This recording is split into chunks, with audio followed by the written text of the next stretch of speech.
El día ya era pesado incluso antes de las 8 de la mañana. Julián Castañeda salió de la última junta directiva con la sensación de que el mundo entero era solo números, cláusulas contractuales y gente intentando ocultar las pérdidas. Almorzó solo, sin apenas probar la comida mientras respondía correos electrónicos y revisaba informes. Era tarde cuando recordó el apartamento 4B, el que llevaba más de 90 días en mora. En la hoja de cálculo solo era otro número rojo, pero había algo en el historial que lo inquietaba. Intentos de contacto ignorados, notificaciones rechazadas. En un impulso inusual, decidió encargarse él mismo. Se subió a su camioneta y condujo hasta la dirección, todavía con el traje puesto, con la única esperanza de terminar el día con una facturación directa. Nada de subcontrataciones, nada de mensajes evasivos. Iría, exigiría el pago o se iría. Y eso era todo. Pero eso no fue lo que pasó. En cuanto llamó a la puerta del 4B, la madera vieja crujió por dentro y apareció una chica delgada, con una camiseta descolorida y calcetines agujereados. Sus ojos, muy abiertos, parecían haber visto ya algo que nadie de su edad debería ver. «Mi madre no está», dijo, como si esperara otra reprimenda. Julián, por reflejo, le preguntó quién era. «¿Valeria?», respondió. Su voz era baja pero firme. Sin embargo, lo que realmente lo desarmó no fue la respuesta.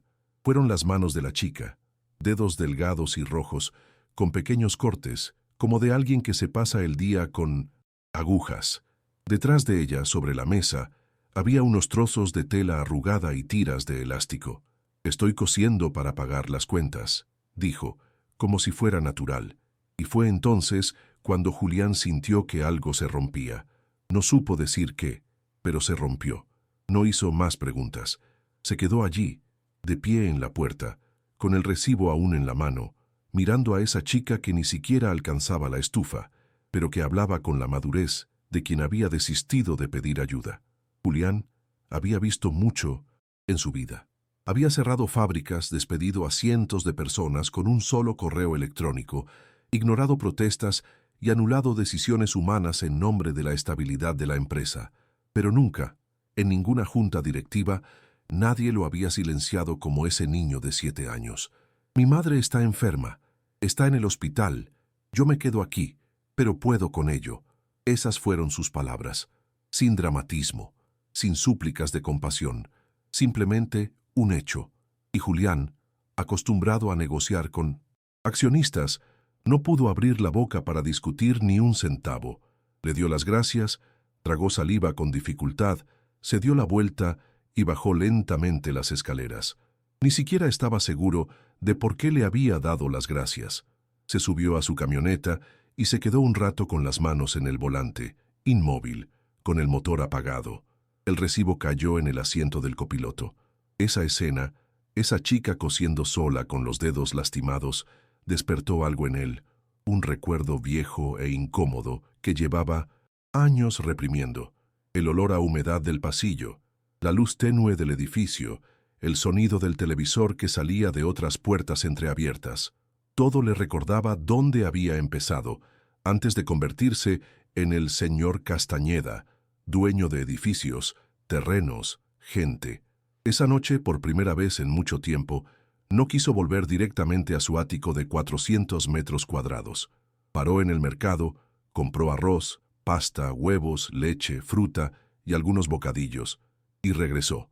Valeria se sorprendió cuando volvió a llamar. Pensó que era un error. Tardó un rato en abrir. Julián estaba allí, esperando, con las bolsas en los brazos y la absurda sensación de estar haciendo algo que ni siquiera estaba seguro de que fuera correcto. Cuando la puerta se entreabrió, lo miró con recelo. Él no sonrió, no intentó ser amable. Simplemente dijo: «Traje algunas cosas. ¿Puedo dejarlas dentro?». Ella dudó. Su mirada temerosa lo decía todo. La niña sabía que los adultos casi nunca aparecían sin pedir algo a cambio. Pero el hambre era más fuerte que el miedo. Abrió la puerta del todo y retrocedió, dejando espacio. Julián entró sin mirar a su alrededor, sin invadir el espacio con palabras. Sacó la comida de la bolsa y la dejó en el fregadero de la pequeña cocina. «No hace falta que digas nada», dijo. y se fue. Ese fue el primer intercambio entre ellos, silencioso, desconcertante, genuino. En los días siguientes empezó a regresar. A veces dejaba dinero escondido entre las bolsas de la compra. Otras veces traía libros, lápices, ropa pequeña comprada con prisa en grandes almacenes. Nunca se quedaba mucho tiempo, solo el tiempo suficiente para ver que estaba viva, que estaba a salvo. Valeria, poco a poco, dejó de cerrar la puerta con llave. Dejó de correr a esconder su costura cuando oyó pasos en el pasillo. Empezó a aceptar la fruta, luego los cuadernos, luego el silencio de alguien que no hacía demasiadas preguntas. Fue durante ese tiempo que Julián descubrió el hospital donde Teresa, la madre de la niña, estaba internada.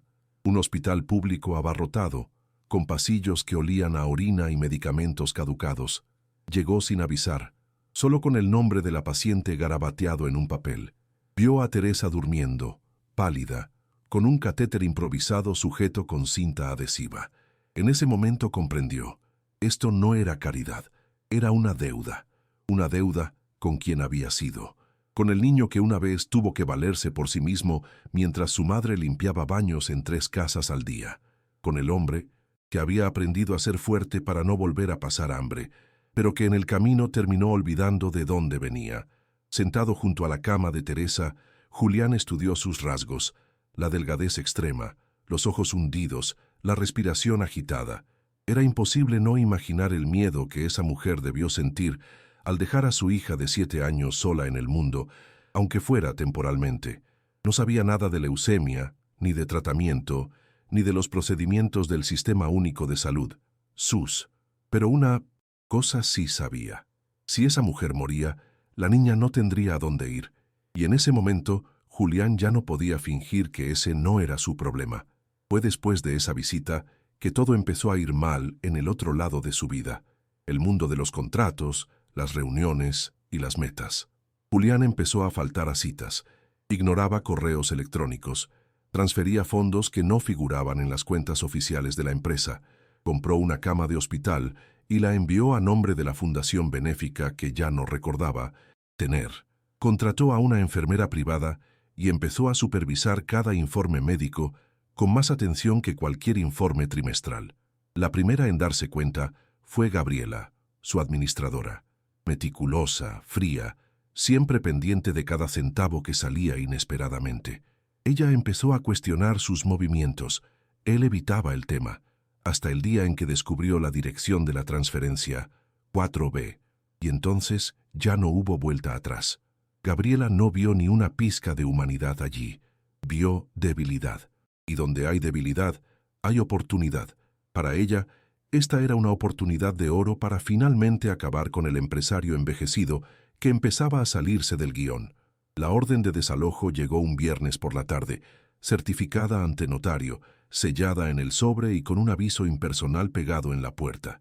Valeria estaba sola. Cuando leyó el documento, no lo entendió todo, pero sí lo suficiente. Alguien quería sacarla de allí. Entró en pánico. Llenó una mochila con lo que pudo cargar. Sus Sitson, cuadernos, sus líneas, una foto de su madre y el último trozo de pan del refrigerador. Lloró en silencio, como una niña que ya ha comprendido que llorar a gritos no cambia nada. Cuando llegaron los hombres para ejecutar la orden, intentó esconderse, pero fue inútil. Le dijeron que era el protocolo. Le hablaron con frialdad. Llamaron a una trabajadora social. Dijeron que no podían dejarla allí, y se la llevaron, silenciosa, abrazada a su mochila, como si se aferrara al último pedazo del mundo. Julián se enteró del desalojo al día siguiente. Al llegar al edificio y ver la puerta abierta de par en par, los pocos muebles volcados, se le hizo un nudo en la garganta. Subió corriendo las escaleras, llamando a Valeria, pero solo el eco respondió. Su vecino del 4C, un hombre mayor con bastón y voz lenta, relató lo que vio. Se la llevaron ayer. Estaba asustada, pero no gritó. Tenía miedo en la mirada. Julián se fue sin rumbo, conduciendo como un loco por las calles cercanas. Buscó albergues, centros de salud, incluso la zona del hospital donde Teresa seguía hospitalizada.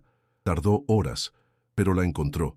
Valeria estaba sentada en una banca de madera, en un albergue improvisado para mujeres en riesgo, a pocas cuadras del hospital. Cuando vio a Julián, no echó a correr. Simplemente lo miró fijamente, una mirada seca y dolida, como preguntando, ¿dejaste que esto pasara? Y en ese momento comprendió que lo que viniera después ya no era cuestión de elección, era cuestión de compromiso. Esa misma noche, Julián alquiló una casa sencilla pero segura en un barrio cercano al hospital. No consultó con nadie. Tomó su propia tarjeta, firmó los papeles y llevó a Valeria allí, con la mochila aún al hombro y la cara manchada de tierra. Ella casi no dijo nada durante el camino. Simplemente se abrochó el cinturón de seguridad con fuerza, como si estuviera a punto de salir corriendo en cualquier momento. Cuando llegaron, Julián abrió la puerta y encendió todas las luces. Le mostró el refrigerador lleno, las mantas limpias, la habitación ordenada. Quédate aquí hasta que tu madre mejore. Sin preguntas, sin promesas. Ella no respondió. Entró despacio y fue directa a la esquina de la habitación, donde se sentó con las piernas cruzadas en el suelo. Solo al día siguiente, accedió a acostarse en la cama. Pasaría un tiempo antes de que pudiera dormir tranquilamente. En los días siguientes, contrató a una enfermera particular para que cuidara a Teresa en el hospital público, algo que, para ser honestos, requería más favores que dinero. La enfermera se llamaba Eloísa y no hacía preguntas. Le pagaban por cuidar, pero realmente se preocupaba. Julián comenzó a visitar el hospital todos los días.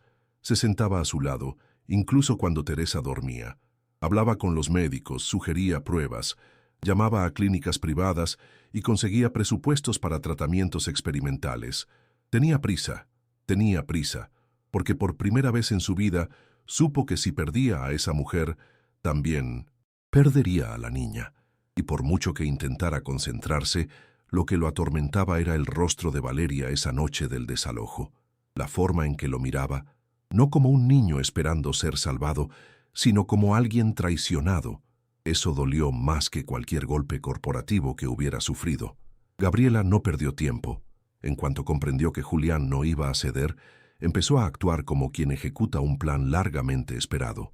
Examinó las transacciones financieras, encontró los depósitos en 1900, la cuenta de la fundación y presionó a los auditores internos.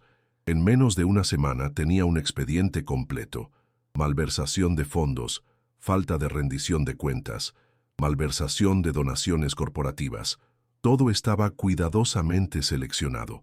Reunió a los socios más pequeños, a los accionistas silenciosos, a aquellos cansados del enfoque personal e impredecible de Julián para la toma de decisiones.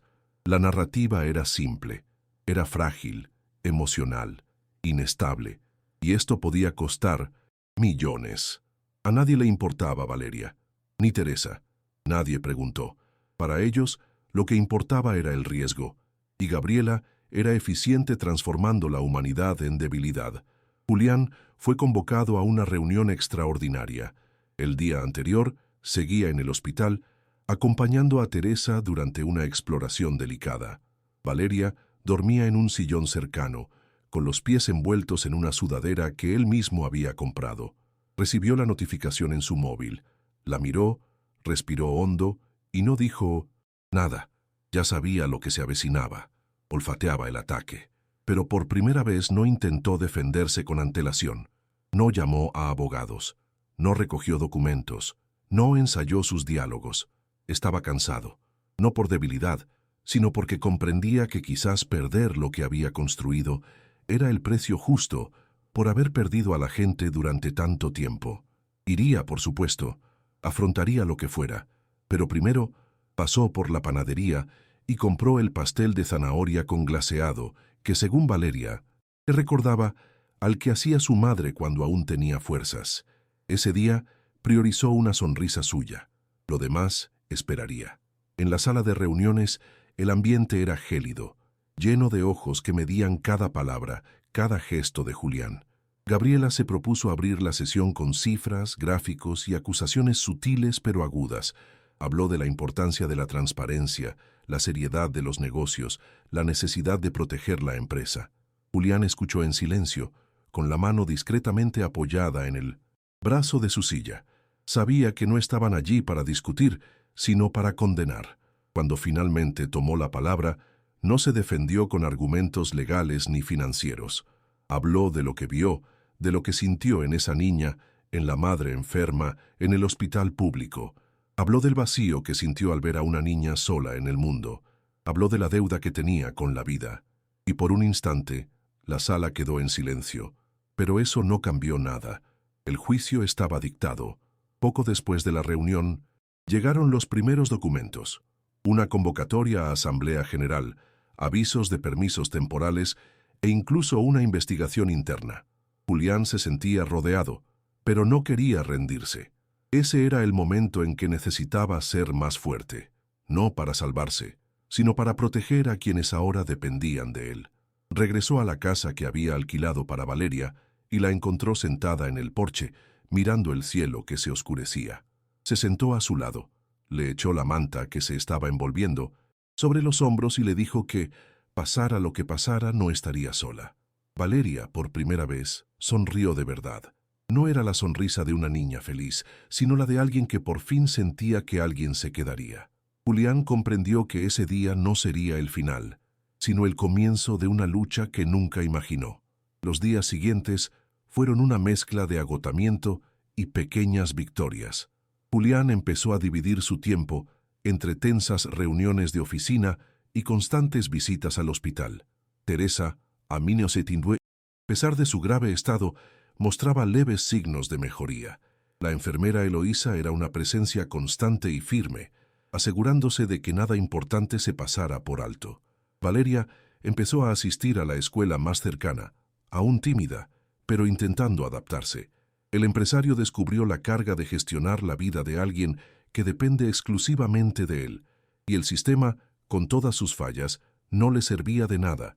Procesos burocráticos, exámenes retrasados, médicos que no daban esperanza. Era una batalla diaria que se desarrollaba lejos de las cifras y los contratos. Gabriela, por su parte, no cedió. Mantuvo la presión constante, sembró dudas y cultivó la desconfianza entre los socios. Cada movimiento de Julián era monitoreado, cada gesto interpretado como un error. Ella no veía a una persona, veía una amenaza a la estabilidad de lo que consideraba el negocio. Para ella, ayudar a Teresa y Valeria era una distracción, una debilidad, un riesgo. Julián sentía este contraste constantemente. El frío cálculo de la empresa frente a la ardiente urgencia de esas dos vidas. En medio de todo esto, comenzó a comprender que la verdadera lucha no era contra Gabriela ni contra los socios, sino contra la indiferencia que lo había permitido, y que, para él, no había vuelta atrás. Una noche, exhausto tras un día entero de citas y papeleo, Julián se sentó en el sofá de la casa que había alquilado para Valeria. Ella dormía en la habitación de al lado, por fin en paz, protegida. Miró a su alrededor. Los muebles sencillos, las paredes descascarilladas, el silencio roto solo por el sonido del ventilador. Nunca imaginó que ese pequeño espacio pudiera significar tanto para alguien. Para él, era un recordatorio viviente de dónde había estado y a dónde podía ir. En ese momento sintió una opresión en el pecho, una mezcla de miedo y esperanza que no podía identificar.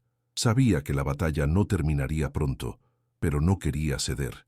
Ahora, esto era demasiado personal. En el hospital, Teresa tuvo una noche difícil. Le subió la fiebre y los médicos le ajustaron la medicación mientras Julián permanecía allí, firme, sosteniéndole la mano como si fuera lo más preciado del mundo. Valeria no pudo estar allí, pero Julián sabía que ella sentía cada paso de su camino. Ese día comprendió que, más que dinero o influencia, lo que Valeria y Teresa necesitaban era a alguien que no las abandonara, y que él, por mucho que quisiera huir de lo que sentía, estaba atrapado en esta responsabilidad, no como un empresario ni un héroe, sino como alguien que finalmente había aprendido a ser humano. El golpe de estado de Gabriela seguía su curso. Ya había reunido pruebas suficientes para acusar formalmente a Julián, y la junta directiva de la empresa estaba dividida. Muchos temían su implicación, mientras que otros ya la apoyaban, viendo la caída de Julián como una oportunidad para ascender. Pero él se mantuvo firme. Entre consultas, preparó su defensa. no para salvar el pellejo, sino para asegurar que Valeria no quedara indefensa. Sabía que no podía confiar en casi nadie en ese círculo. Era una batalla solitaria, donde cada victoria parecía insignificante comparada con lo que estaba en juego. En casa, Valeria empezaba a mostrar signos de fatiga. El peso de la enfermedad de su madre y la inestabilidad de la nueva rutina le pasaban factura. Todavía sostenía las agujas e hilos, pero ahora con menos frecuencia.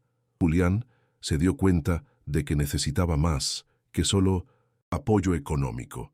Necesitaba esperanza, una razón para creer que todo esto tendría sentido algún día.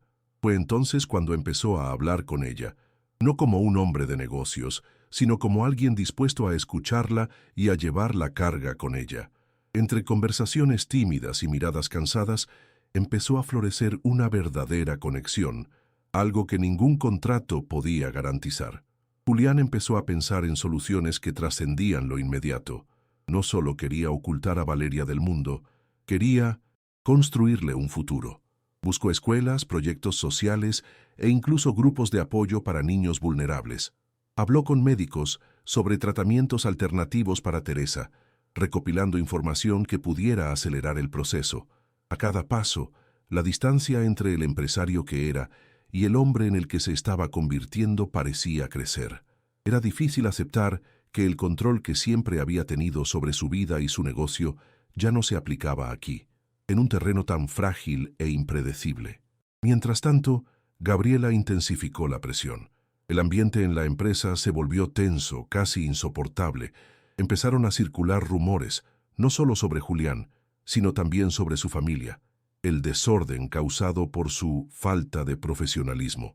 No escatimó esfuerzos para desestabilizarlo, pero Julián se mantuvo firme, encontrando fuerza en la mirada de Valeria y en la lenta pero real recuperación de Teresa. Sabía que estaba lejos de la victoria, pero no podía, ni quería, rendirse. Este era el mayor desafío de su vida, y no había margen para la retirada. Una tarde lluviosa, Julián recibió la noticia que llevaba días esperando. Teresa respondía bien al tratamiento experimental que había conseguido financiar. El médico, cansado pero optimista, le explicó que aún sería un largo camino lleno de obstáculos, pero que la mejoría era real. Colgó el teléfono y por un instante se permitió un profundo suspiro, el tipo de alivio que solo quienes han estado cerca de la muerte saben apreciar. Mirando por la ventana, vio a Valeria jugando con un libro en la sala, intentando sonreír sin mucho éxito, pero intentándolo. Fue en ese momento que comprendió que, incluso con todo en su contra, había una razón para seguir adelante. Pero las batallas aún no habían terminado. Gabriela era implacable y los procedimientos internos amenazaban con arrebatarle el control de la propia empresa y, peor aún, de la vida que comenzaba a construir con Valeria. Julián sentía el peso de la soledad, la presión incesante de sus socios, la incertidumbre del futuro, pero por primera vez también sintió algo que no había experimentado en años, un deseo genuino de luchar, no por poder ni dinero, sino por algo que finalmente tuviera sentido. Había descubierto que el verdadero valor no residía en lo que poseía, sino en lo que podía conservar, y en ese momento eso lo significaba todo. Una tarde, mientras organizaba papeles en su oficina, Julián recibió una visita inesperada. Era Valeria, con el síndrome rostro iluminado por una tímida sonrisa, sosteniendo un dibujo que ella misma había hecho. En él había dibujado 3 figuras, una mujer recostada en una cama de hospital, una niña cosiendo y un hombre cogidos de la mano. Explicó, en voz baja, que el hombre era él. Fue un momento que jamás olvidaría, un instante donde la fragilidad y la fuerza se fundieron. En ese dibujo había más que tinta y papel.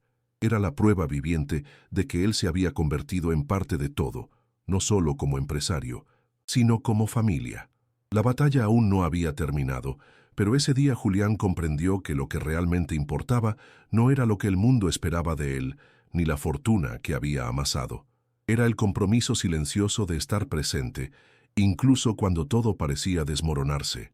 Valeria necesitaba un refugio, Teresa necesitaba esperanza, y él necesitaba recordar que, en última instancia, Esto era lo que le daba sentido a su vida. Sabía que la lucha sería larga, llena de altibajos, pero por primera vez estaba listo para afrontar lo que viniera, no solo, sino con ellos a su lado. Los meses siguientes fueron un torbellino de desafíos y pequeños triunfos. Julián vio cómo Teresa cobraba fuerza poco a poco, mientras que Valeria aprendía a confiar de nuevo en el mundo. Siguió luchando contra las presiones de la empresa, el sistema y sus propios miedos, pero sentía que algo en su interior había cambiado para siempre. Ya no era solo un hombre que tomaba decisiones frías y calculadas, era alguien que había descubierto la importancia de asumir responsabilidades que no caben en el balance. Esa experiencia lo transformó, no con discursos ni lecciones, sino con la cruda y visceral realidad de la vida. Y así, en ese punto de inflexión que comenzó con el portazo de una chica cansada, Julián encontró un nuevo propósito. No todo estaba resuelto, y aún le quedaban muchas batallas por delante, pero no se rendiría. Ese día, con todo lo sucedido, cambió algo en lo más profundo de él, algo que ninguna riqueza ni poder podía comprar. Fue el comienzo de un camino diferente, más difícil, más humano, y estaba dispuesto a avanzar paso a paso con ellos a su lado.